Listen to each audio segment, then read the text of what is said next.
11h du matin, sur le périphérique parisien. Yannick et Denis, policiers en civil à la CSI, la compagnie de sécurisation et d'intervention, partent en mission dans les quartiers sensibles du nord de la capitale.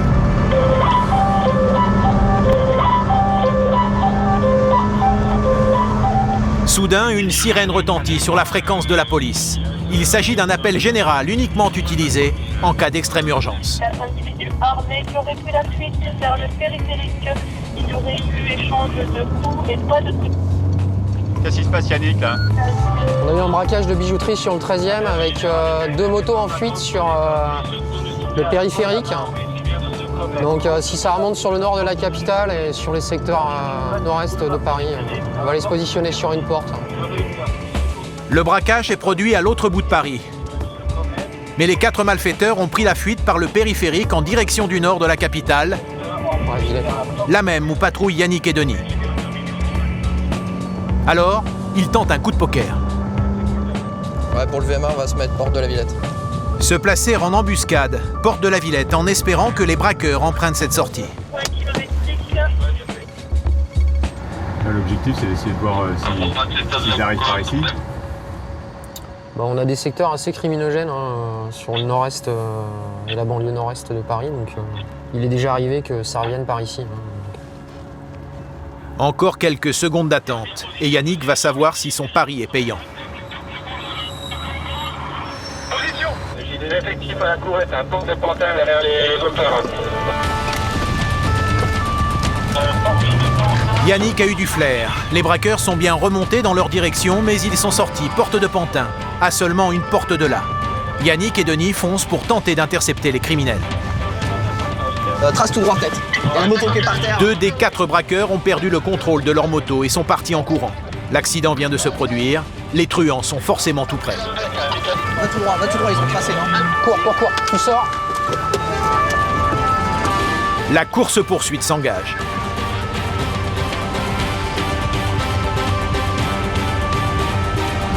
Denis et Yannick sont rejoints par leurs collègues motards.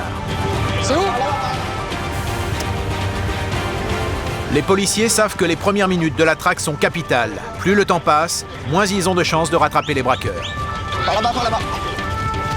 Un chauffeur routier a vu l'un des fuyards et donne de précieuses informations.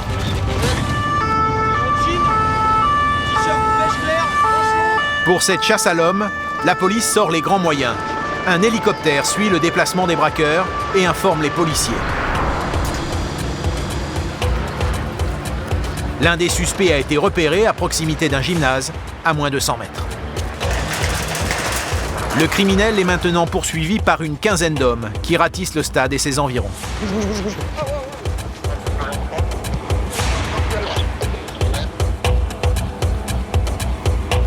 Après 20 minutes de poursuite, le suspect est interpellé.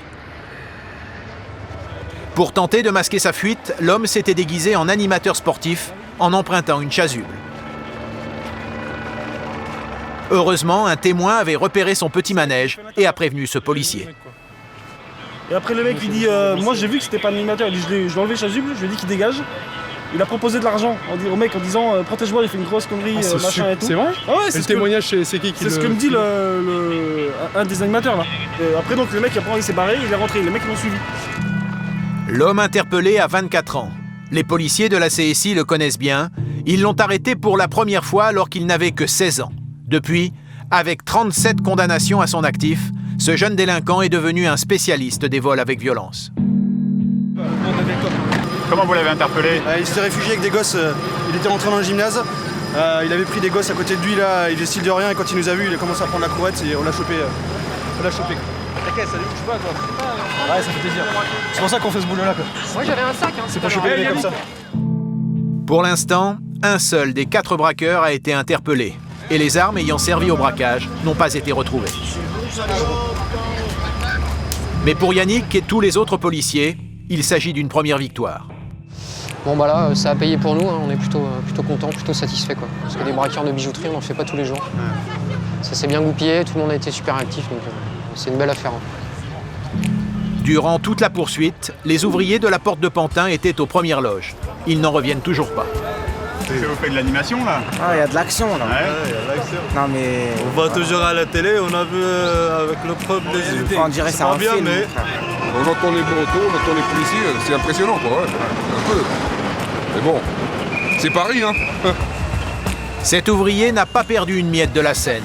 Il apporte aux policiers un témoignage capital.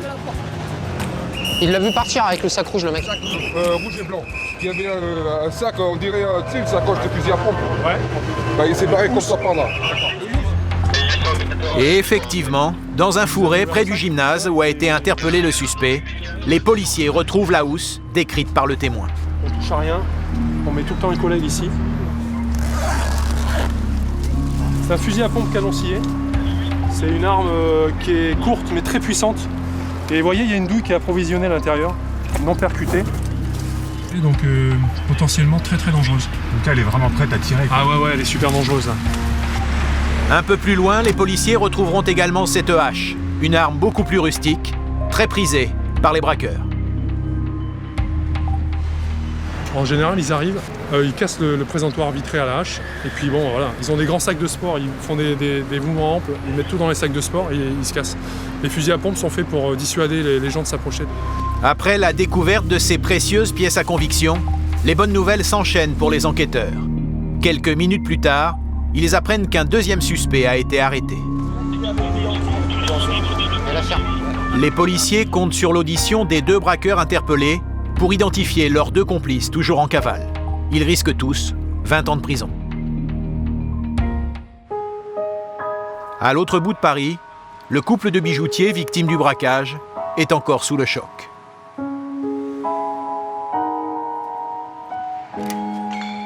Le drame s'est produit il y a 2 heures à peine. Les truands ont dérobé pour plus de 30 000 € de bijoux. Vraiment, j'ai très peur. Ils sont vraiment...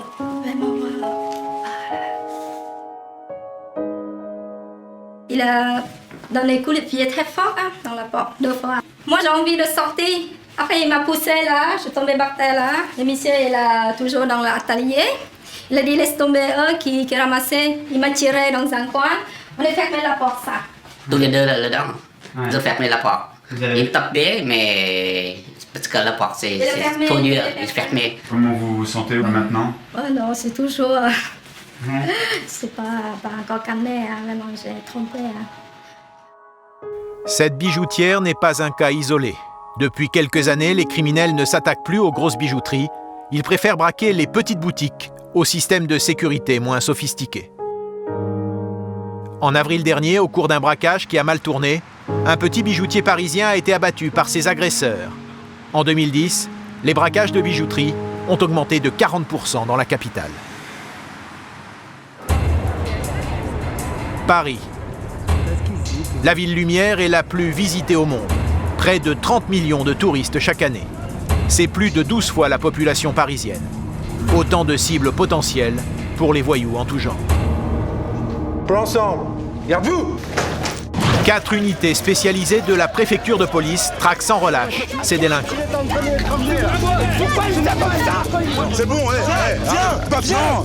La BAC 75N, la brigade anti-criminalité de nuit, quadrille les quartiers les plus chauds de la capitale jusqu'au petit matin. Leur bête noire, les délinquants en 2 roues. La compagnie de sécurisation et d'intervention compte-t-elle 240 hommes, capables de gérer les situations les plus dangereuses. Chaque année, le 13 juillet, ils sont la cible de voyous qui les provoquent à coups de petits explosifs. Pour les missions les plus risquées, c'est le groupe de soutien opérationnel qui intervient. Une unité d'élite, 12 hommes surentraînés et spécialisés dans les interpellations d'individus dangereux.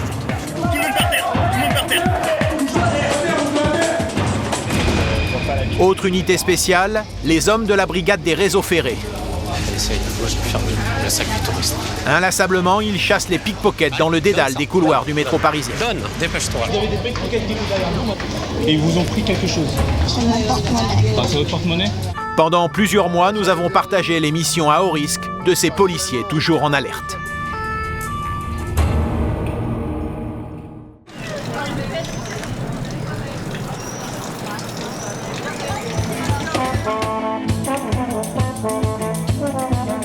Nous sommes le 13 juillet, veille de fête nationale.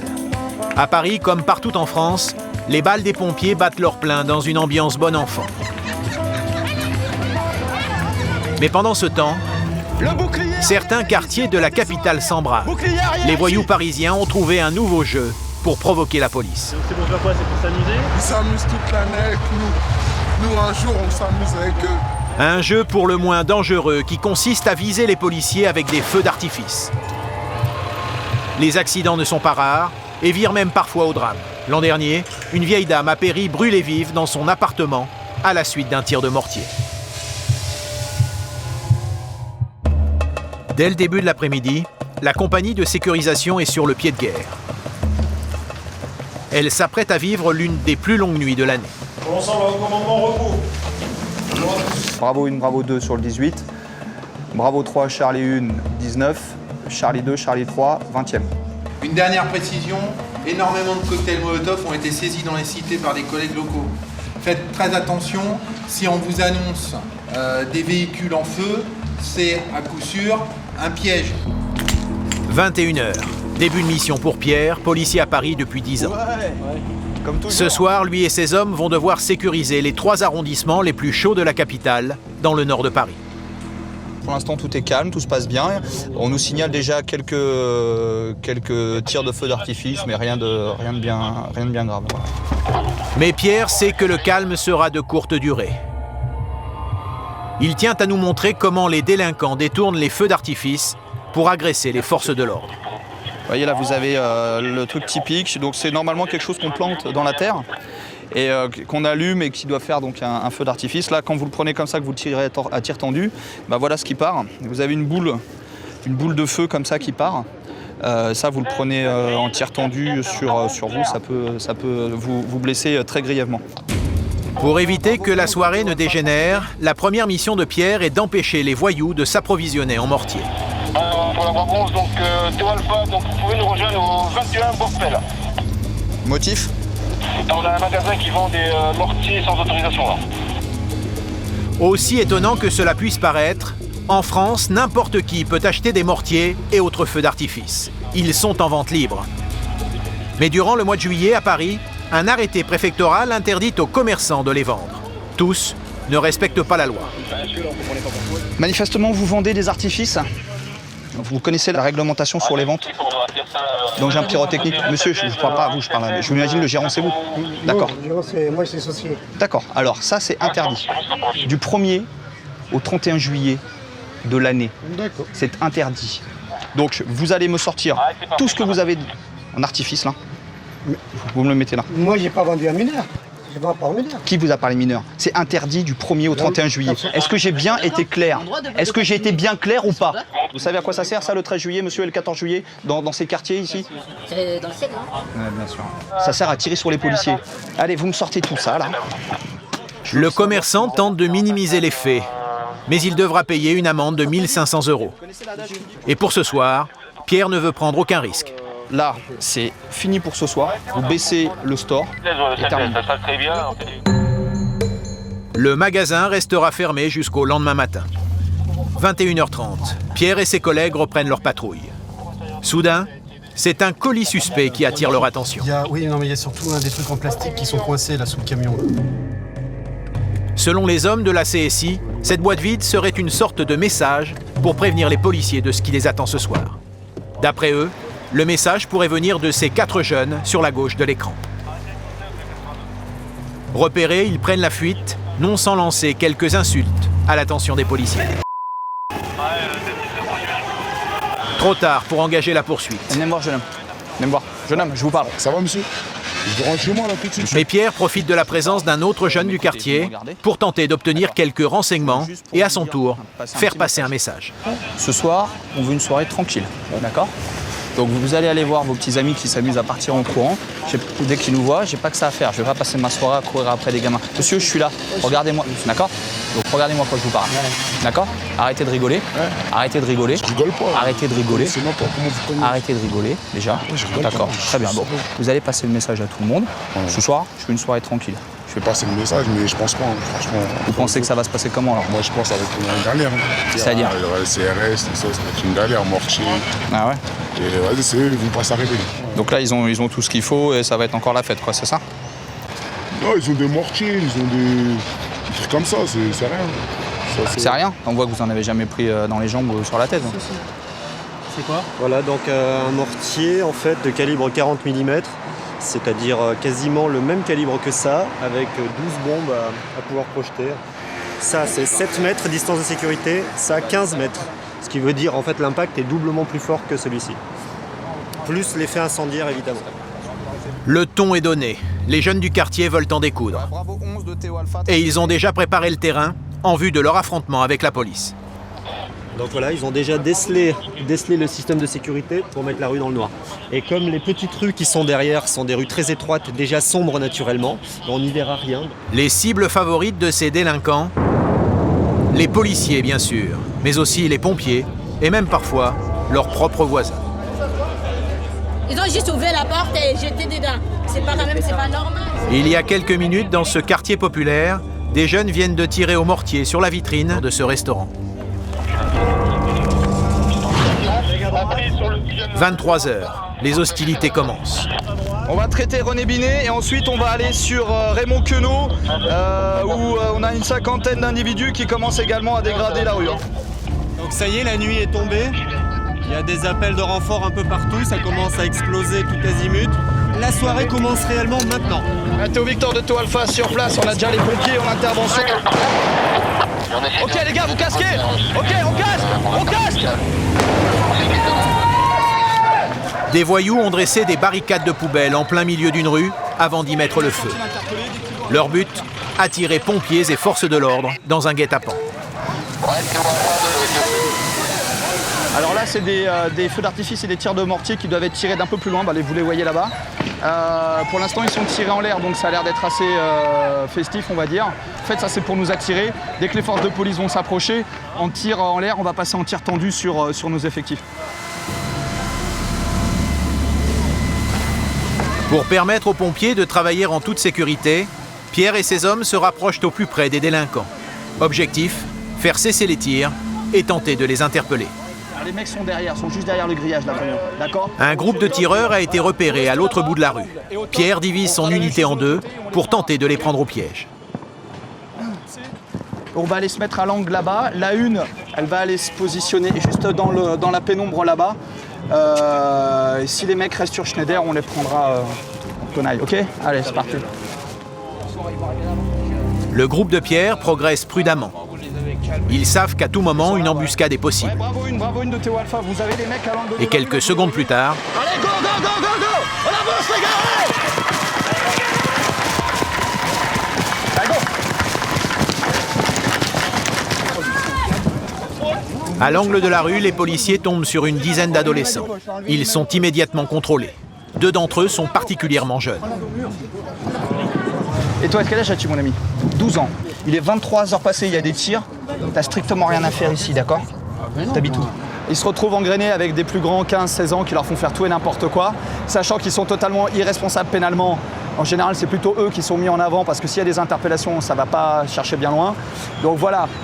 Donc on a essayé de recontacter quelques familles, des mères de famille qui sont descendues, leur reconfier les enfants pour qu'ils les récupèrent, qu'ils les remontent et puis qu'ils arrêtent là pour ce soir. Des fusées sont retrouvées à proximité, mais les jeunes n'ont rien sur eux et aucun d'entre eux n'a été vu en train de tirer. Le contrôle s'arrête donc là. Bon, Nico, on va retourner aux voitures, on va lâcher un petit peu la pression là. Sinon ils vont nous faire cavaler toute la soirée. Ça marche? Très bien. Allez, tout à l'heure. Allez, on part. 30 minutes plus tard, dans une autre cité sensible de la capitale, la tension monte d'un cran. Nouvel incendie à sécuriser pour Pierre et ses hommes. Cette fois, les voyous n'ont pas hésité à mettre le feu à une benne de chantier à quelques mètres seulement des habitations. Des immeubles de très grande hauteur et une architecture en surplomb rendent cette intervention particulièrement risquée. D'ailleurs, les policiers sont accueillis par un premier tir de mortier. Ah, elle a pas tapé loin celle-là. Ok, pareil, on va se mettre là, bouclier, 40. Bon, pour l'instant, c'est sécurisé. On n'a pas affaire à des gens qui sont quand même très vaillants et très courageux. Dès qu'on arrive, vous avez vu, ils partent tous tout de suite en courant. Donc bon, il n'y a pas... c'est assez lancinant en fait comme travail. Il faut toujours recommencer. Et là, maintenant, on va attendre que les pompiers arrivent. Pierre pense avoir la situation bien en main, mais il est loin d'imaginer ce qui l'attend. Là, je trouve qu'il y a eu... Ça a été attention.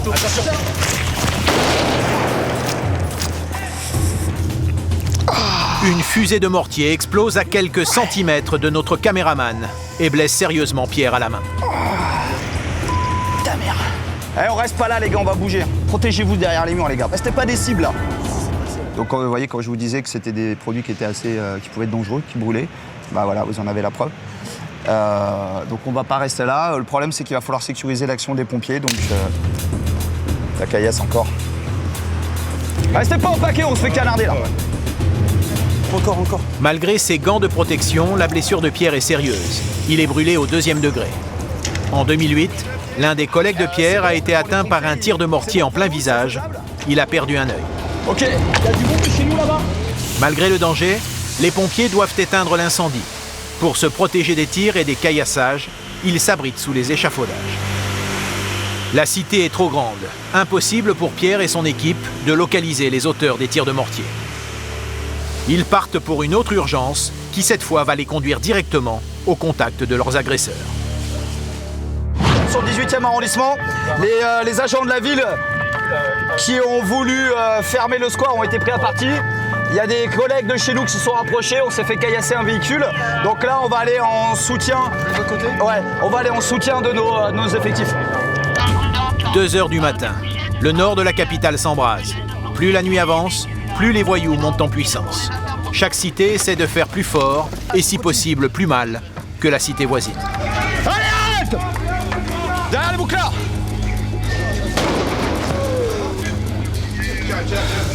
C'est bon. Reculez !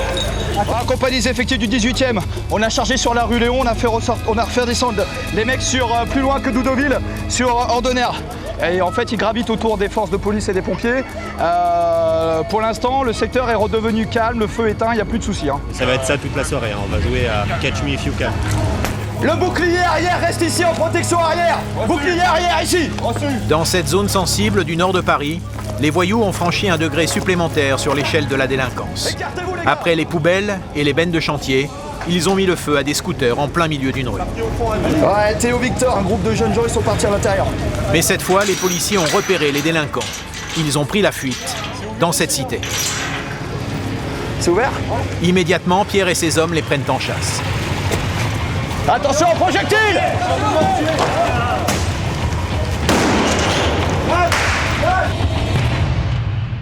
En plein milieu de cette scène aux allures de guérilla urbaine, une jeune femme rentre chez elle.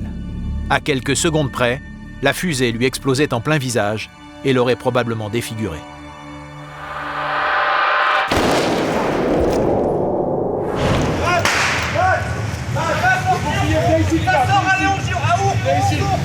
Les motards, allez nous les récupérer, ça sort sur Ourcq, les mecs sortent sur Ourcq, au 3 Ourcq, au numéro 3 de la rue de l'Ourcq. Les tireurs de mortier sont passés dans une autre cité qui débouche dans une rue opposée.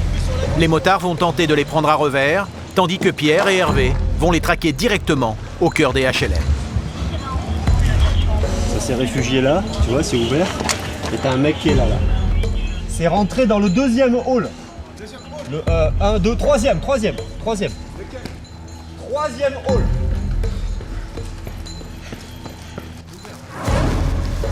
En progression à l'intérieur de la cité. Escalier.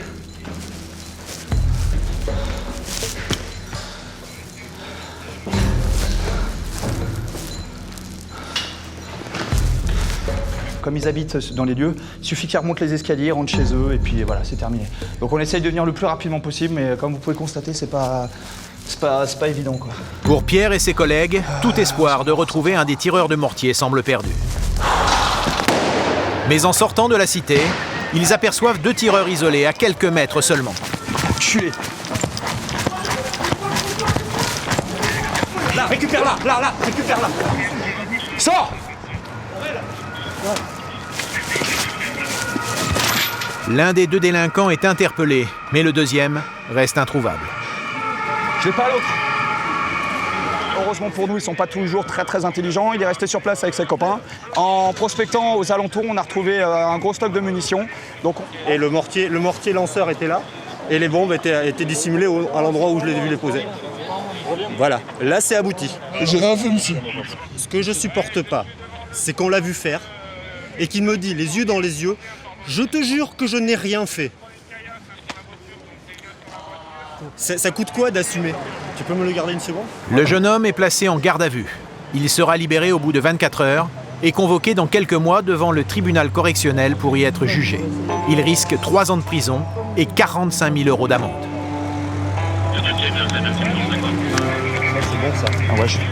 Ce soir-là, à Paris, la police a procédé à 328 interpellations et 220 gardes à vue. Chaque année, en France, les forces de l'ordre subissent plus de 12 000 agressions. Pour Pierre, malgré sa blessure, le bilan de la nuit est positif. Je pense que tous les fonctionnaires qui intègrent ce genre d'unité viennent pour vivre ce genre d'événement, ce genre de soirée. Maintenant, il n'y a pas de collègues de blessés.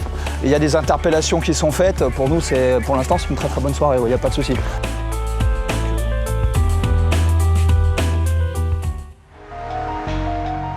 Les quartiers populaires où opèrent Pierre et ses hommes sont loin d'être les seuls terrains de délinquance.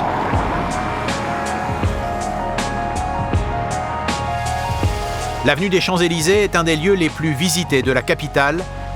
Presque 20 millions de personnes s'y pressent chaque année. La plus belle avenue du monde est aussi l'une des plus chères de la planète. Une adresse de prestige incontournable pour les plus grandes marques. Mais depuis quelques années, l'avenue est la cible de délinquants qui dépouillent ou agressent les touristes français et étrangers.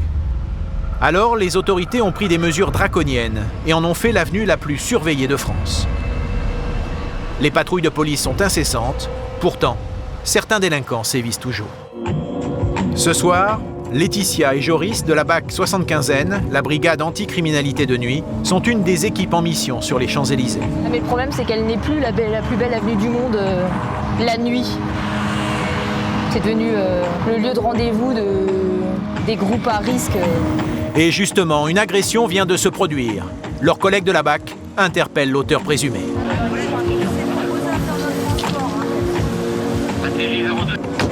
Qu'est-ce qui se passe là? Faut pas vous en vouloir, c'est pas de votre faute. Les victimes sont encore sous le choc. Ces 3 jeunes femmes ont été agressées par plusieurs hommes. On était en train de marcher, c'est le soir de mes 20 ans. Et ce monsieur dans la voiture m'a soulevé ma jupe, ma robe, à 2 reprises. Et pour la plus belle avenue du monde, qui est censée être la plus belle avenue du monde, je trouve ça irrespectueux. Et heureusement que la police est là. Parce que sans eux, je sais pas ce qui aurait pu se passer. Ça fait très peur de se faire soulever sa jupe. On ne sait pas ce qui peut se passer et oui. Les victimes font leur déposition devant les policiers, quand tout à coup, l'une d'elles désigne un autre de ses agresseurs resté sur place. Mais dites-le moi, Ceux qui sont assis là, ils étaient avec le mec. Et celui qui a une veste noire, c'est le mec qui est derrière vous. Les policiers interpellent immédiatement le jeune homme. À quelques mètres de là, un autre jeune décide de quitter les lieux. Il est aussitôt rattrapé par un homme de la BAC. Quant au suspect interpellé par Joris, il ne cesse de clamer son innocence. Et vous vous trompez, j'étais juste là, il y a même le portier, il va vous dire que j'attendais une personne devant le quai. Elle se trompe, je vous promets. Il y a le portier, il va vous dire. Mais non, elle t'a reconnu. Je vous promets que non. Il y a le videur, il va vous dire que j'étais là devant lui, avant que vous veniez. Allez, viens. Tu t'expliqueras là-bas. Pour l'instant, on peut rien faire d'autre. Mais ayant été formellement reconnu par la victime, il est tout de même emmené au poste de police par Joris et Laetitia, le temps de l'enquête. Les agresseurs présumés sont placés en garde à vue. Les victimes, elles, tiennent à porter plainte. Mais les policiers de la BAC doivent d'abord convaincre l'officier de police judiciaire qu'il possède assez de preuves pour que la plainte soit recevable.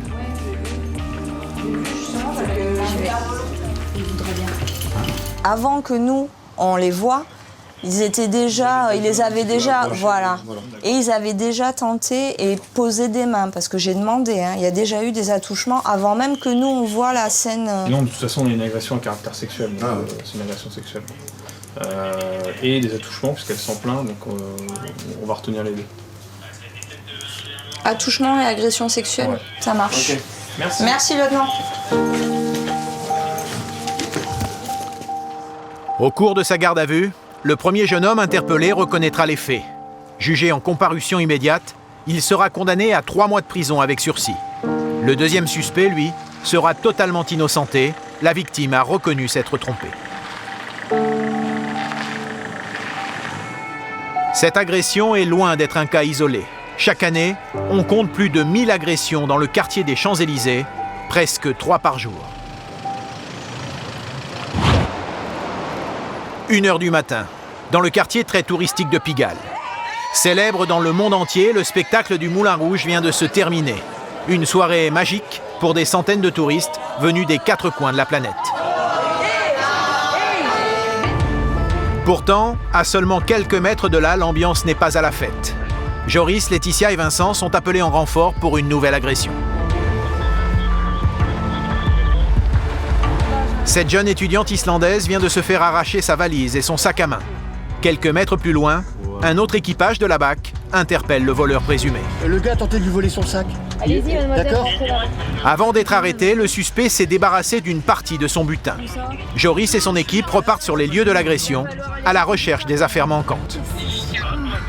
La victime est encore sous le choc. Qu'est-ce qui s'est passé? Il a arraché ma valise. J'ai couru après lui en criant qu'il pourrait prendre tout mon argent, que je voulais avoir mon portable, ma valise. C'est la première fois que vous vous faites agresser à Paris? Oui. Bah, vous veniez de là? Je suis venue par Blanche. Oui. Donc de la place là? J'ai plus. Vous avez plus? Non, j'ai couru. C'était devant la porte, par là. Je vais aller les chercher, mademoiselle. Bougez pas. Après quelques minutes de recherche, l'étudiante récupère une paire de chaussures et le reste de ses affaires. C'est ça? Ouais, c'est ça. Tenez, restez dans la voiture. On va vous amener au commissariat. Direction le commissariat pour recueillir le témoignage de la victime. L'affaire semble quasiment bouclée, mais les policiers vont devoir faire face à une difficulté inattendue. Non, je veux rentrer. Vous pouvez pas me forcer, non? Vous pouvez pas me forcer, j'habite là. Il y en a pour 5 minutes, mademoiselle. Non. Vous pouvez pas déposer plainte contre la personne qui vous a agressé. Sinon, le garçon, là, on va le laisser repartir et si ça se trouve, il va refaire exactement la même chose dans 5 minutes. Non, attends, vous pouvez pas me forcer. Il est déjà très tard, je voulais que de dormir. Celle-là, c'est juste là, donc je veux plus... Je veux pas aller quelque part. Fatiguée et surtout choquée, l'étudiante refuse d'aller porter plainte. Elle veut rentrer chez elle. Le policier qui a interpellé le délinquant essaie de la faire changer d'avis. Il faut que vous déposiez absolument plainte parce que cet individu risque de recommencer son méfait si vous ne déposez pas plainte. Le problème, c'est que sans dépôt de plainte, on ne peut pas emmener ce monsieur. Maintenant, il est emmené, il est menotté. Il faut que vous veniez avec nous. Je peux le faire demain? Elle a pris mon numéro. Je vais prendre contact avec le SAIP, on va voir ça. Vous restez à ma disposition quelques instants, s'il vous plaît. L'équipage de la BAC repart en mission, dépité. Pour eux, le comportement de cette jeune femme n'est pas une exception. Les victimes, très souvent, rechignent un petit peu à déposer plainte et puis nous, ça nous complique bien le travail, quoi. C'est frustrant, quoi, surtout quand on rattrape l'agresseur et puis en face de nous, la victime se retournerait peut-être presque contre nous pour pas nous suivre, alors qu'à la base, elle a été agressée par quelqu'un, quoi. Donc oui, c'est frustrant. Ouais. Mais la déception est de courte durée. L'étudiante portera plainte dès le lendemain matin. Le suspect encourt une amende de 75 000 € et 5 années de prison.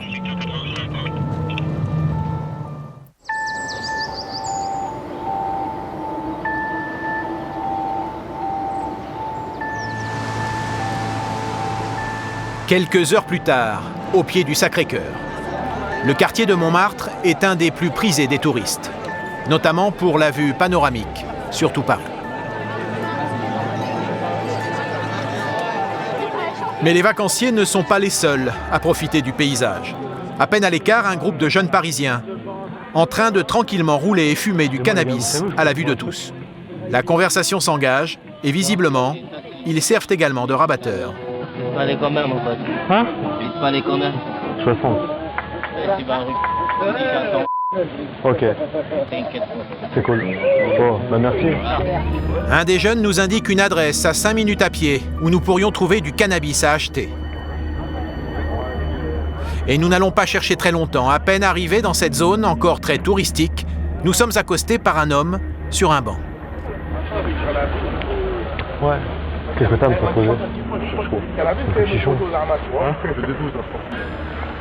Que dit? Le dealer est cet homme au blouson noir. Il veut nous vendre une 12aine de grammes de cannabis. Normalement, les 10 grammes, c'est franchement 80 francs. Ouais. 10 grammes 60. Je vais retirer les soins, je reviens. Vas-y, ça marche. Voilà, tu te poses là, tu tires ici, tu te poses là-bas, là. Ouais.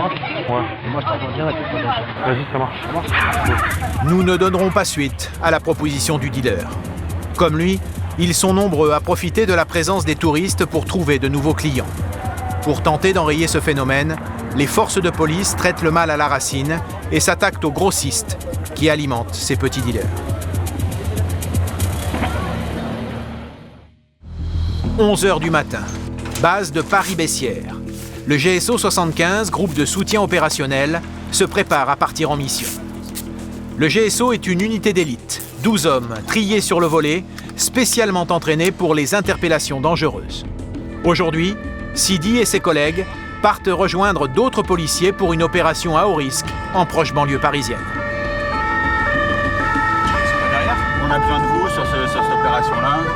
Comme il y a quand même pas mal de risques, c'est sur une cité sensible de la banlieue parisienne. C'est sur une grosse opération sur le trafic de stupéfiants, je pense, mais vous direz exactement quoi, on va le savoir sur place. On évite de nous dire tous les éléments juste avant, justement. Pour les opérations les plus sensibles, afin d'éviter tout risque de fuite, les détails de l'intervention sont gardés secrets jusqu'au dernier moment. Il y a de l'appréhension quand vous partez sur une opération comme celle-ci? On travaille plus ou moins en sécurité, on connaît l'équipe, on travaille toujours avec les mêmes collègues, donc on essaie d'être le plus concentré en restant motivé, tout se passe bien en général. Ça vous empêche pas de dormir la veille? Non. Je dors très bien. Ouais.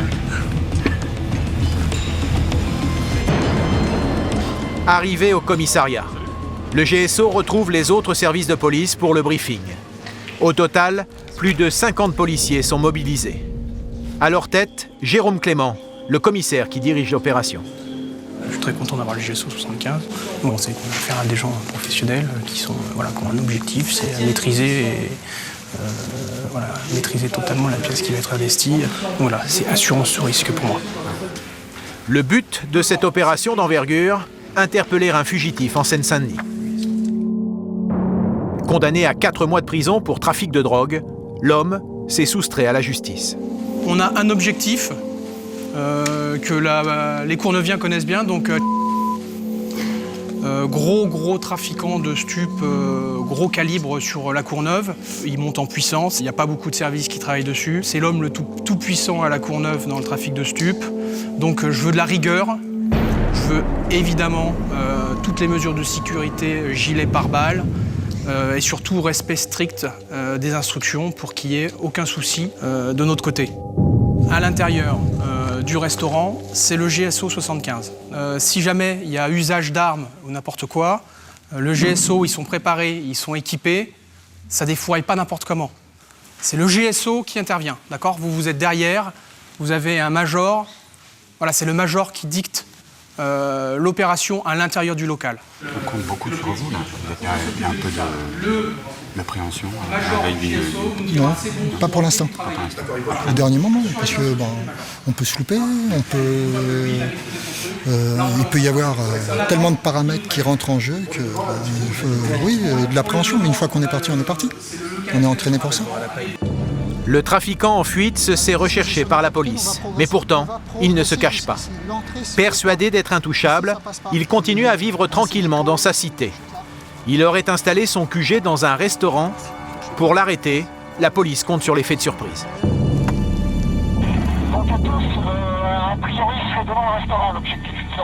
Et justement, des policiers en planque l'ont localisé devant le restaurant. le top départ est donné. Il y a l'adrénaline qui commence bien sûr à monter. Après, c'est du plaisir. Ça va peut-être durer 2 minutes, mais c'est 2 minutes qu'on aime. C'est la raison pour laquelle on est là. L'homme ciblé et ses complices sont particulièrement dangereux. Lourdement armés, ils n'ont peur de rien et l'ont déjà prouvé en ouvrant le feu sur la police à l'arme de guerre.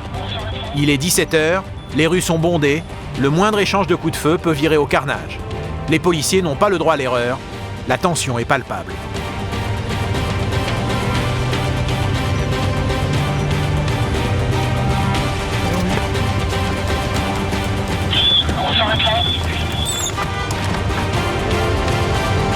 L'opération se déroule dans une cité sensible.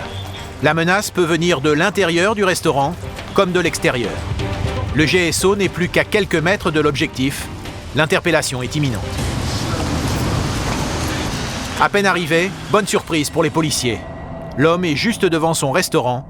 L'effet de surprise est total. Le trafiquant n'oppose aucune résistance. Il est interpellé sur le champ. À l'intérieur du restaurant, le personnel et tous les clients sont pour le moment considérés comme suspects. Pourquoi vous les faites se coucher par terre comme ça? Ça évite de leur donner des idées de pouvoir bouger. C'est pas rabaissant, c'est simplement pour leur sécurité et la nôtre. À l'extérieur, l'interpellé est sous bonne garde et les badauds sont tenus à distance. Tous les clients sont fouillés, leur identité est contrôlée avant qu'ils soient relâchés, un par un. La perquisition du restaurant peut commencer. Donc, on est technique habituelle. On commence par ce coin-là qui me paraît relativement propre. Et on est extrêmement méticuleux. On fouille absolument tout. Tout y passe. On est parti.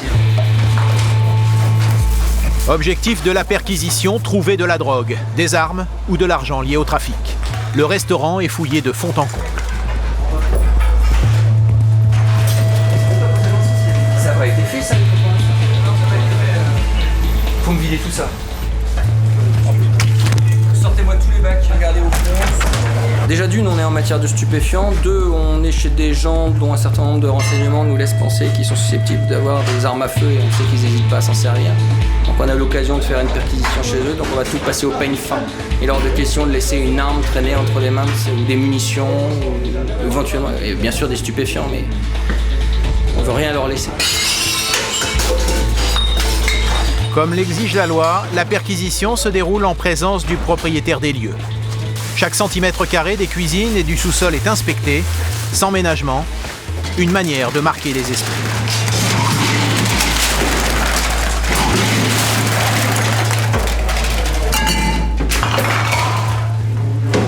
Ouais, t'es content.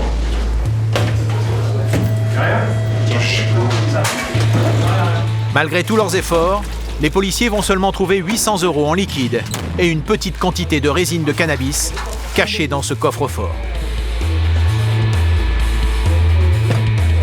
2 heures plus tard, la perquisition se termine. Bilan positif, l'impact psychologique était là. Donc voilà, on a tenu la place pendant 2h30. On a à l'intérieur trouvé 2-3 petites choses, il va falloir qu'on déblaye ça au commissariat. Lui, on le récupère pendant 4 mois. Il était recherché pour du trafic de stupes, donc il avait 4 mois à faire. Donc voilà. Attention, parce que c'est le moment où on se détend. Restez attentifs. Restez attentif, pourquoi? C'est toujours des moments où on a fini, sauf qu'on est quand même un milieu hostile, donc il faut pas se relâcher. Le trafiquant doit être emmené au commissariat. Un transfert particulièrement risqué que redoutent les policiers. C'est souvent à ce moment que des complices interviennent pour libérer un prisonnier.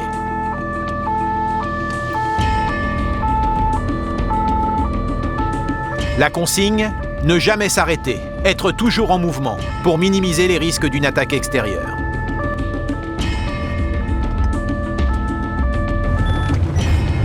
Le risque dans ce genre de transfert, c'est quoi exactement? Écoutez, sur l'individu qu'on transfère, il y a quand même ses copains qui sont venus le chercher pendant un transfert pour les UMJ en rafalant la Kalachnikov sur le véhicule de police, donc il y a quand même un risque qui est... Tout du moins il y a des antécédents dessus, donc Donc on essaie de prendre toutes les précautions.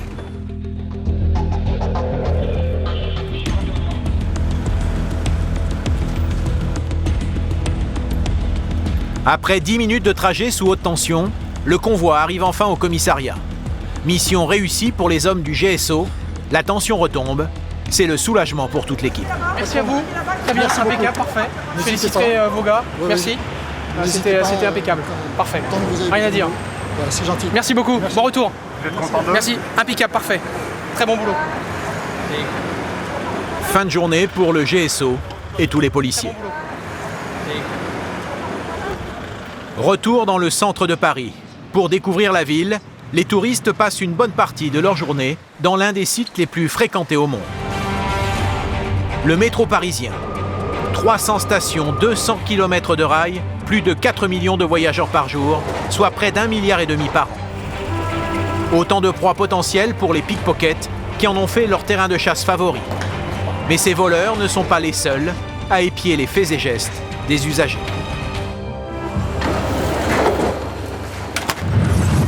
Nous sommes dans la salle de commandement de la police du métro, chargée de la sécurité de tout le réseau ferré francilien. Ici convergent les 14 000 caméras du métro et du RER parisien. Des policiers s'y relaient jour et nuit pour traquer les pickpockets et les voleurs à la tire. Donc elles se sont avancées, elles ont jeté un petit coup d'œil. Visiblement, elles n'ont pas vu quelque chose qui les intéresse. Lève-la. Il a un petit sac en bandoulière, un jean clair. La cible favorite des voleurs, les touristes. Ça essaye la poche. Ils vont s'attaquer aux touristes, notamment les touristes asiatiques, parce que ce sont des touristes qui utilisent rarement la carte de crédit, donc qui culturellement se baladent avec donc, pas mal d'espèces, et donc dérobent ces touristes-là parce qu'ils savent qu'ils ont du cash tout simplement sur eux. Mais pour arrêter les pickpockets, les caméras ne suffisent pas. Gare d'Austerlitz, au sud-est de Paris. Nous sommes à la base d'une unité spécialisée de la préfecture de police de Paris, la brigade des réseaux ferrés. Philippe, présent. Isma, Kamel, Mélanie, Laurent, présent. Vous ne verrez pas le visage de ces policiers. Passer inaperçus est la base de leur métier. Leur spécialité, se fondre dans la foule du métro parisien pour repérer et arrêter les pickpockets en flagrant délit. 10h du matin, dans les galeries de la gare du Nord, la chasse aux pickpockets commence pour Philippe, le chef de groupe, et ses 3 collègues, Kamel, Isma et Jeannot. Nous sommes au mois de juillet, une période particulièrement chargée pour nos policiers. L'été, il y a énormément de touristes sur le réseau. Et puis l'été, c'est aussi plus facile de voler. Beaucoup de touristes ont les portefeuilles dans les poches, sont moins habillés. Direction la station Pigalle, un haut lieu touristique très prisé des pickpockets. Philippe est aux aguets à la recherche du moindre comportement suspect. À chaque fois qu'il y a des gens qui arrivent, je regarde tout de suite ce qu'ils regardent. Tu te mets à leur place aussi pour faire le tri. Il faut vite faire le tri. Tu vas voir la rame arriver, et les mecs, tu vas aller voir, ils vont avoir la tête comme ça pour voir tout ce qu'il y a sur le quai. Et 2 secondes après, hop, il va être la tête penchée sur tout ce qui rentre, les poches, clac, clac, clac. Donc après, quand tu as le coup d'œil, tu fais vite le tri. De la théorie à la pratique. Quelques minutes plus tard, les policiers arrivent à la station République. Ouais, c'est là. En une fraction de seconde, Philippe repère un petit groupe de jeunes voleurs à la tire. Et ils sont en pleine action.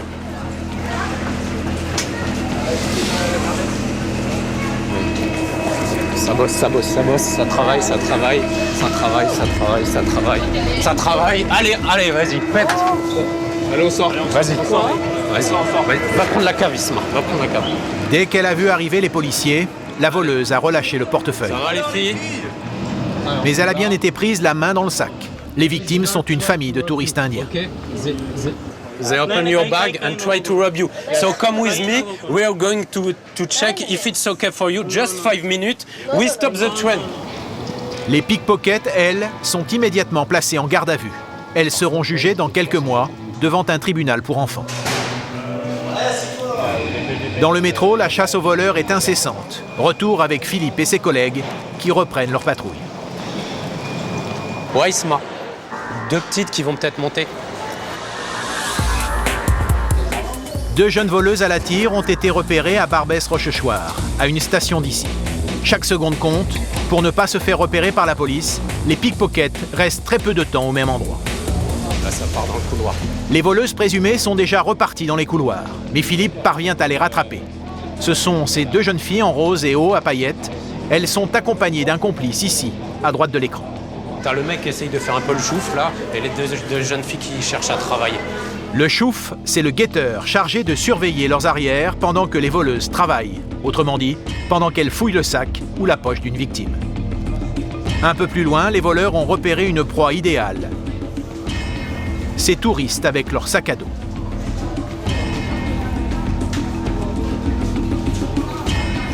Au risque de se faire repérer, Philippe se rapproche. Si les voleurs passent à l'action, il doit pouvoir intervenir. Vas-y, essaye. Moi, je vais faire le sac du touriste. La voleuse n'a pas réussi à glisser sa main dans la poche du sac à dos. La tentative de vol n'est pas consommée. Philippe ne peut pas les interpeller. Quelques secondes plus tard, le groupe fait subitement demi-tour en plein couloir. En langage policier, on appelle ça un coup de sécurité. Ça permet aux voleurs de vérifier que personne ne les suit. Philippe est obligé de passer devant les pickpockets. Moi, faut surtout pas s'arrêter, pas prendre de risques. Là, je les entends parler, donc c'est que c'est derrière. Mais Philippe ne compte pas lâcher sa filature. Il retrouve les voleuses à l'affût en bas des escaliers. L'une est ici à gauche de l'image, l'autre à droite au pied de l'escalator, à la recherche d'une proie facile. Là, Philippe se met en position pour les surveiller discrètement, prêt à intervenir. Ah, Isma, on est au tripode. Hein. De leur côté, Isma et Kamel surveillent les autres membres de la bande. Attention, ça regarde. Ouais, mais regarde côté 5, Isma, côté 5. Il y en a 2 qui sont partis, j'espère que ça travaille pas. Hein.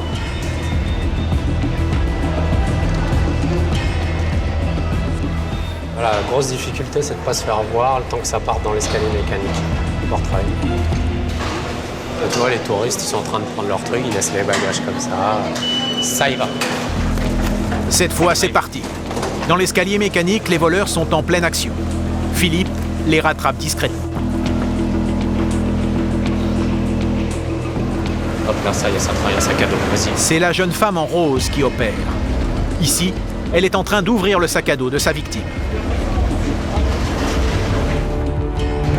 Le flagrant délit est avéré. Allez, Philippe intervient.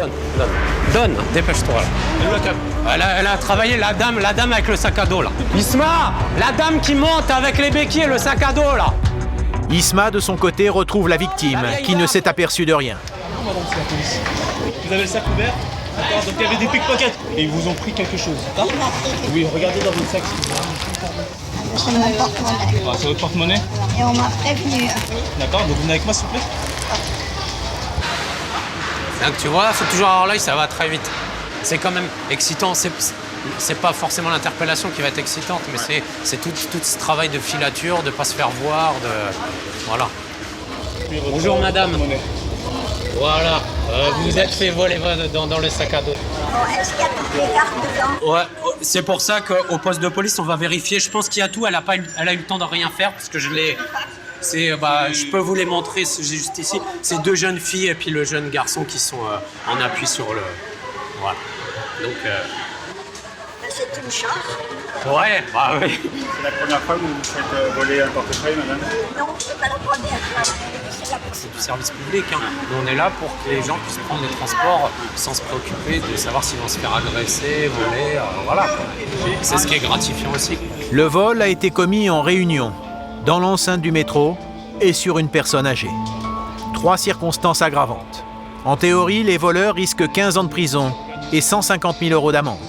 Dans la réalité, les jeunes voleuses sont quasiment toutes issues de la même bande des pays de l'Est. Elles ne possèdent pas de papier d'identité, se déclarent sans domicile fixe et mineurs. Résultat, elles sont très rarement inquiétées par la justice. Il arrive même que les policiers les retrouvent dès le lendemain, en train de voler. Bien souvent, elles sont exploitées par un réseau criminel, comme nous l'explique Kamel, policier à la BRF depuis 8 ans. Ça fait de la peine parce que quand on voit les gamines de leur âge qui normalement sont au collège, c'est la période ado, ils doivent s'éclater, et là on les voit sur le réseau en train de voler, elles n'ont pas le choix. ils ont des adultes qui sont derrière, qui leur disent de voler et de ramener tant d'argent tous les jours. Ça fait de la peine. Mais bon, on ne peut pas se permettre de les laisser faire leur possible. Dans le commissariat de la gare du Nord où les victimes viennent déposer plainte, certains touristes se montrent très reconnaissants envers les policiers. Vous êtes une vraie star, vous signez des autographes? Ça nous arrive. Ils veulent que je leur laisse mon adresse pour nous remercier d'avoir récupéré leur portefeuille. Comme ce couple d'Américains en visite à Paris avec leurs 2 enfants. Et là, ils repartaient demain. Donc c'était une bonne chose pour eux parce qu'ils ne se sont pas rendus compte du tout de ce qui s'est passé. On sortait par les escaliers quand des hommes ont crié « Police, police !» Alors on s'est retourné, les policiers nous ont stoppés. Ils m'ont demandé de vérifier si j'avais bien mon portefeuille. Je vérifiais, il n'était plus là. Il avait disparu. J'avais pas réalisé qu'on m'avait pris le portefeuille dans ma poche arrière. Le voleur était très bon. Si j'avais perdu mon portefeuille, j'aurais eu des gros problèmes. Permis de conduire, carte bancaire, l'argent, tout était dedans. Donc c'est un très bon travail de policier, vraiment. J'apprécie. La prochaine fois, on fera plus attention. On sera mieux préparé. En photo avec vous et mon papa. If you want, yes. C'est quoi? D'autres. À Paris, chaque année, les équipes de la BRF arrêtent plus de 2000 pickpockets.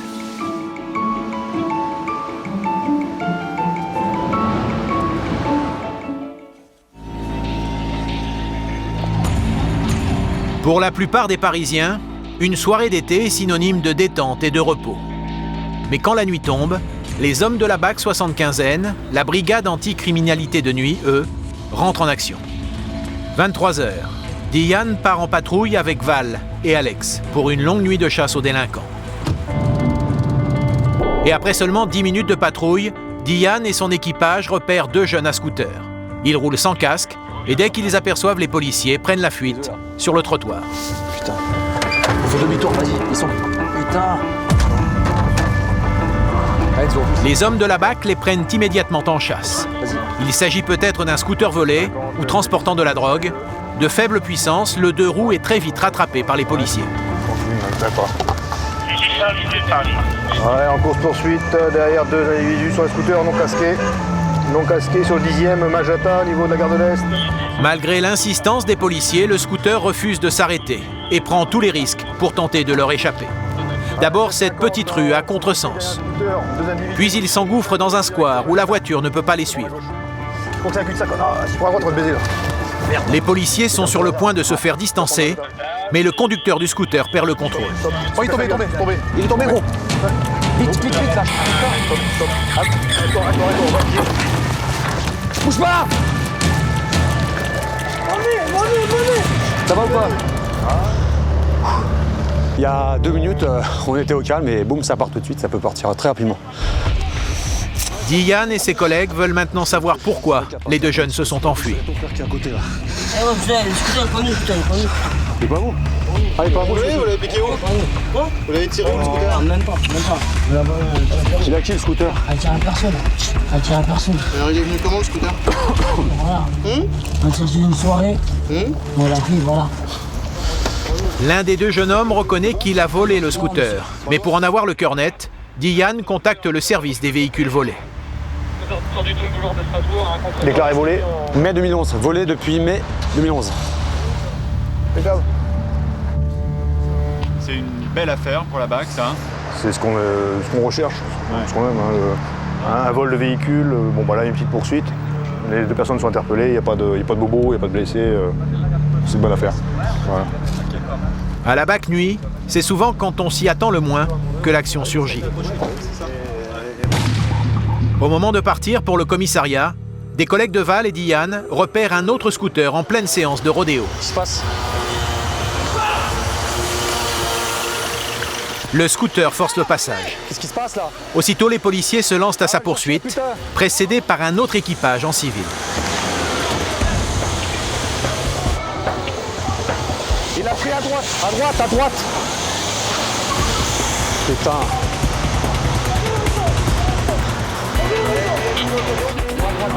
Et là, il y a un autre scooter, apparemment, ils ont refusé le contrôle. Ils ont refusé le contrôle et des collègues qui étaient sur place. Et il a pris la fuite. Voilà. Qu'est-ce qui se passe là? Oh. Ouais. Quelques instants plus tard, les 2 nouveaux fuyards sont interpellés par un autre équipage de la BAC. C'est bon. Et pour arrêter les 2 délinquants, la BAC a utilisé une stratégie plutôt étonnante. Comme on avait coupé le bleu et le 2 tons, et ils nous ont pas vu les suivre. Et à un moment, ils ont pensé qu'on les avait lâchés, qu'ils nous avaient semés. Et donc, ils s'apprêtaient tranquillement à aller ici. Ils ont lâché le scoot pour rentrer tranquillement dans le vendeur de halal qui se trouve là. Et voilà. Et ils sont complètement bourrés tous les 2.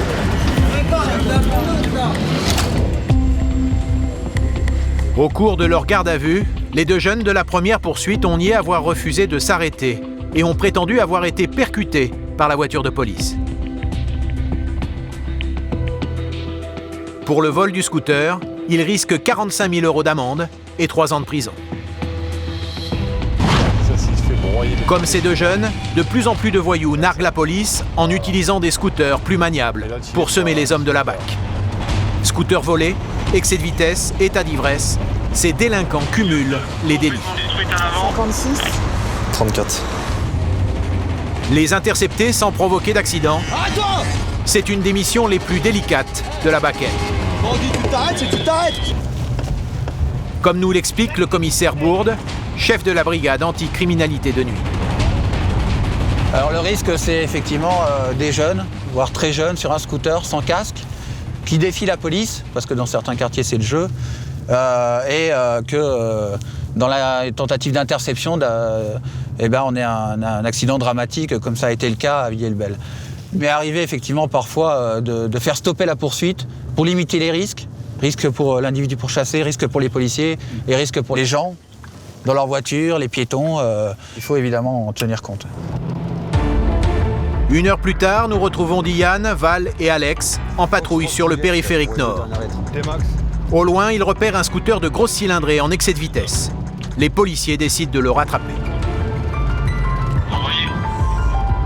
Alors, 2 roues immatriculées Alpha November 080. Le scooter roule à plus de 140, 60 km/h au-dessus de la limite autorisée. C'est un délit de grande vitesse. Le conducteur du scooter représente un vrai danger. Diane, Val et Alex doivent l'intercepter. Mais malgré la sirène des policiers, surprise, le scooter ne ralentit pas, au contraire, il accélère. En langage policier, c'est un refus d'obtempérer. La chasse est lancée. Z 750, TJ 52 Charlie 2, urgent. En poursuite derrière un T-Max, porte de Clichy en direction porte d'Anières, un couple à bord. Je répète, un individu et une femme à l'arrière habillée en beige. Il sort porte d'Anières. Le fuyard sait que sur un périphérique fluide, il n'a aucune chance de semer les policiers. Alors, il tente le tout pour le tout. Il s'enfuit vers la banlieue en se faufilant entre les voitures et grillant les feux rouges. Putain, dégage, merde. Ouais, 750, TJ 52 Charlie 2, direction Asnières. Il prend la fuite, direction Asnières. Il prend tous les risques. Le scooter est maintenant en plein centre-ville. Pour échapper aux policiers, le conducteur a une tactique très risquée. Il s'engouffre dans de petites rues en sens interdit. Si une voiture arrive, le scooter tentera de se faufiler et la voiture des policiers restera coincée. Ouais, sens interdit sur Voltaire. Actuellement, rue de Carnot, sur la commune d'Asnières. Bon, il brûle tous les feux rouges. Heureusement pour les policiers, à cette heure tardive, peu de voitures circulent dans les rues. Voilà. Allez. Diane et ses collègues parviennent à garder le scooter en vue. Rue Jean Gabin, il tourne en rond là, il tourne en rond pour l'instant, on est toujours derrière. Mais à plus de 80 km/h en plein centre-ville, il suffirait d'un simple accrochage pour provoquer un accident dramatique. Casque noir pour l'homme, casque blanc pour la femme. Direction de Marcel Cerdan, Palais des Sports, sur la commune de Levallois pour l'instant. Rue après rue, Val et Diane communiquent la position du scooter en fuite sur la fréquence de la police, dans l'espoir que leurs collègues viennent lui barrer la route. Fais gaffe. C'est bon à droite. Le conducteur du scooter prend tous les risques pour échapper aux policiers, alors qu'Alex, le pilote de l'équipage, est obligé de rester prudent. Il ne peut pas se permettre de provoquer un accident. Résultat, peu à peu, le scooter parvient à semer les hommes de la BAC. Alex aperçoit le fuyard sur sa gauche, mais le temps de faire marche arrière, il a déjà repris le large. Bon, là, pour l'instant, on l'a perdu sur la commune de Levallois, rue du Parc. Mais au croisement suivant, surprise, les policiers retombent nez à nez avec le fuyard. À ses trousses, un autre équipage de la BAC. Ouais, attention en même temps. Attention les collègues, attention les collègues. Ouais, il est repris là par les collègues BAC 17. Putain. Un autre équipage de la BAC a pris le relais. Pour Val, Diane et Alex, inutile de continuer à prendre des risques. Leur course-poursuite s'arrête là. Bah, deux roues, c'est pas évident. Hein. Sur le gaz, il m'a dit pas sur conférence pro, je sais pas si c'est conférence pro. C'est assez risqué quand même, pour le deux roues. Parce qu'il suffit moindre erreur, et là, c'est lui qui encaisse. Hein. Lui et sa passagère. Mais la frustration est vite passée. Quelques minutes plus tard, Diane et ses coéquipiers apprennent une bonne nouvelle. Il y a une 750 de la BAC 17, interpellation du couple. Dans une impasse, j'essaie de vous trouver un nom de... Au terme d'une course folle de plus de 10 minutes, le scooter a fini par être intercepté. Les policiers vont enfin savoir pourquoi son conducteur a pris la fuite. Pour une conduite en état d'ivresse, un refus d'obtempérer, interpellation sans incident. Je dois instruction pour savoir sur quel endroit... Si c'est juste une conduite en état d'ivresse, bon, on va essayer de voir s'il y a autre chose derrière, mais... Juste parce qu'il a bu, quoi. Eh oui, juste parce que le monsieur a bu et n'a pas voulu... Il aurait pu se tuer sa compagne. Exactement, exactement. Donc là, on verra ensuite au commissariat les suites de cette affaire, à savoir si les gens sont recherchés ou pas, ou s'il y a autre chose derrière ça, ou si c'est juste effectivement une conduite en état d'ivresse. Auquel cas, ce serait vraiment là de la folie, effectivement.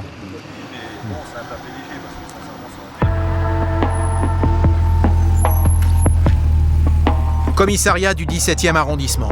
Les hommes de la BAC-N retrouvent leurs collègues qui ont interpellé leur fuyard. Franchement, à l'endroit où il prend, je pensais qu'on allait se faire avoir. Et en fait, non, c'est lui qui s'est fait avoir parce que l'endroit qu'il a pris, pensant qu'il allait nous avoir, parce que là, on pouvait plus accéder en voiture. C'était une impasse, c'était le parc. Ils se sont laissés interpeller sans problème, sachant que la jeune femme qui est ivre était dans un état d'excitation avancée, donc on est obligé de la maîtriser, mais sans incident, on a réussi à la maîtriser et à interpeller le conducteur du scooter qui, lui, s'est laissé interpeller tranquillement. Vu que voilà, il a essayé de prendre la fuite, il a dit c'est bon, vous m'avez eu. Donc voilà. Bah, c'est malheureusement monnaie courante dans notre métier de tomber sur des gens qui refusent le contrôle parce qu'ils ont trop bu, alors qu'ils auraient mieux fait de prendre les transports en commun ou le taxi, mais pour pas perdre de temps ou d'argent, bah, voilà, ils ont décidé de reprendre leur véhicule et de mettre leur vie en danger et la vie des autres usagers de la route. Le conducteur du scooter est placé en garde à vue pour conduite en état d'ivresse, refus d'obtempérer et mise en danger de la vie d'autrui. En cellule de dégrisement, il accepte de répondre à nos questions. Il est loin de correspondre à l'idée préconçue que l'on a d'un délinquant. Je peux vous demander votre âge ? 49 ans. Oui. C'est une grosse bêtise pour un monsieur de 49 ans. Oui, c'est des choses qu'on fait à 20, 25 ans maximum. Pas à cet âge-là.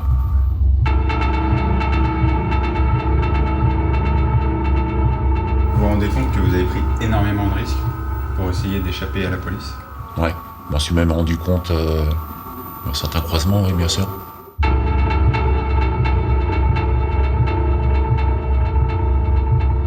Je me sens mieux ici, sans avoir blessé personne, qu'ici, en ayant blessé du monde. J'ai eu de la chance, oui. Vous regrettez ?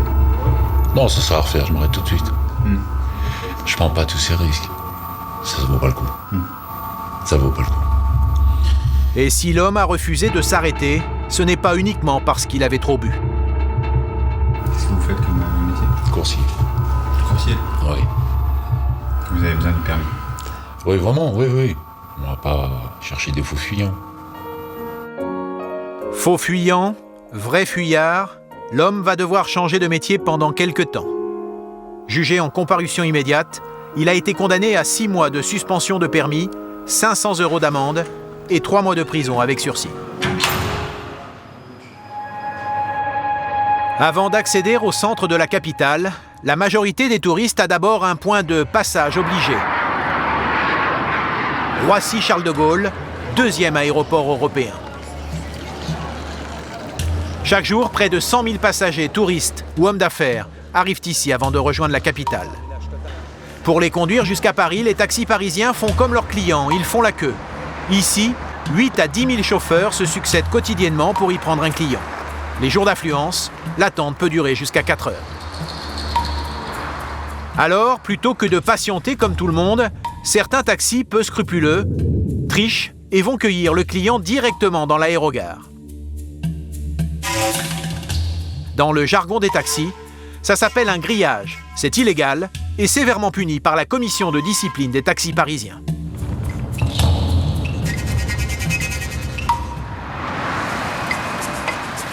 « 22h, terminal 2B.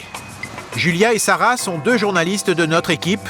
Ce soir, elles se font passer pour des touristes américaines, une des cibles favorites des taxis tricheurs.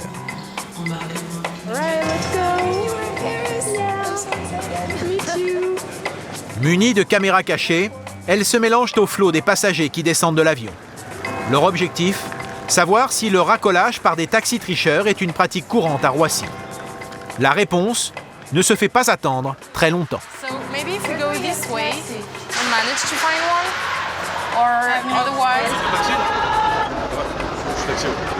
Montmartre. À chaque arrivée d'avion, Julia et Sarah font mouche. En moins de 2 minutes, à chaque fois, un taxi racoleur se présente et leur propose ses services.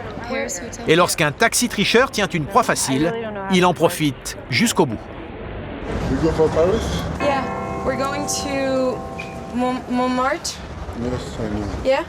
Are you a taxi? Julia et Sarah donnent au chauffeur l'adresse d'un hôtel situé à 2 pas de la place de Clichy, au nord-ouest de Paris. L'itinéraire recommandé par le GPS est simple. Autoroute A1, porte de la Chapelle, périphérique nord, place de Clichy, coût moyen d'une telle course à 7 heures, 42 €.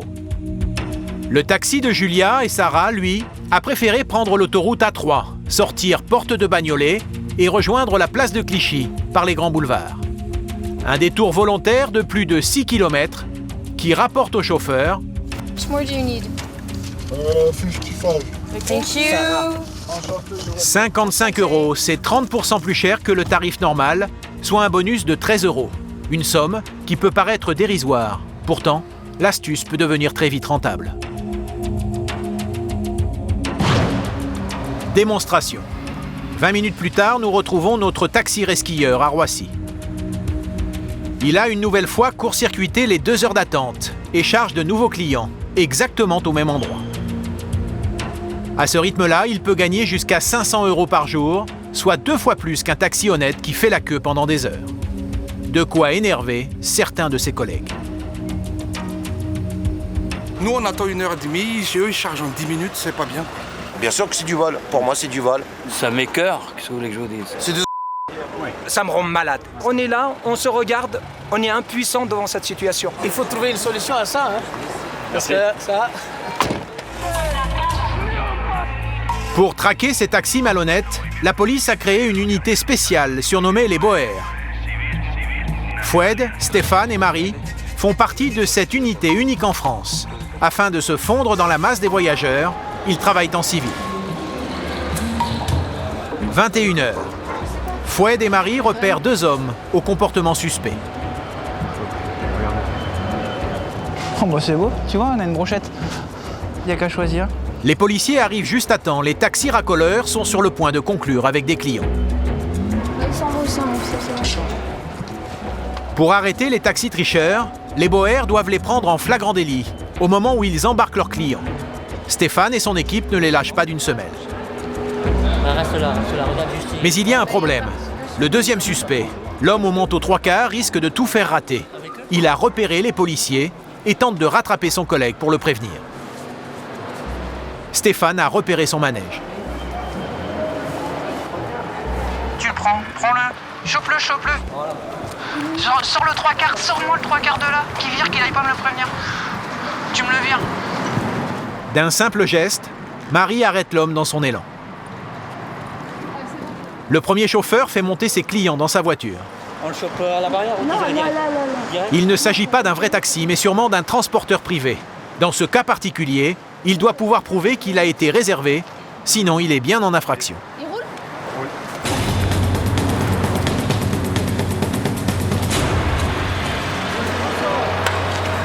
Police nationale. Police nationale, contrôle.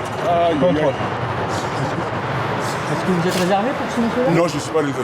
Vous n'êtes pas réservé? Pas du tout. D'accord. Le chauffeur reconnaît ses torts sans sourciller. Les clients sont des touristes arrivant du Maghreb. Battu, accepte. Il a dit « j'ai une société ». Je lui ai demandé la carte de sa société. Non, je lui ai demandé la carte de sa société. Il m'a dit « je vous la donnerai à la voiture ». Mais une fois dans la voiture, vous êtes arrivé tout de suite, alors je sais pas. Ok. Est-ce que je dois sortir? Vous pensiez que pour vous que c'était un taxi? Pour moi, c'est un taxi. Là. Vous allez tout expliquer ça à ma collègue, elle va tout prendre par écrit. Oui. Et après, on vous met dans un vrai taxi. D'accord? Thank you. J'ai été pris un peu en flagrant délit, là. J'ai fait une petite bêtise à la police, à Roissy, là. Je te rappelle tout à l'heure. Non, je te rappelle tout à l'heure, je t'expliquerai. Le chauffeur n'est pas un taxi, mais il a réellement une compagnie de transport de personnes. Régulièrement, quand il manque de clients, il prend le risque de venir racoler en aérogare. Ils allaient à Paris, là. Là, à Paris, Barbès, franchement, j'aurais pris 45 €. 45 €? 45 €. Ça va. Alors, mes prix, moi, je suis aligné sur les taxis. C'est bien. Parce que le but du jeu, c'est que les clients me rappellent. Aussi, je fais... Le chauffeur garde le sourire, mais il paiera quand même une amende de 135 €. En cas de récidive, le tribunal peut décider de lui confisquer son véhicule et la commission de discipline risque de suspendre sa licence. 6 heures du matin, Paris s'éveille. Après une nuit bien remplie, fin de service pour les hommes de la Bakken. Mais avant d'aller se coucher, Val et Diane décident de jouer les touristes et de faire un petit crochet par Montmartre. C'est magnifique, hein, vraiment. Très très belle ville. Hein. On s'en lasse pas de Paris. Allez, dodo.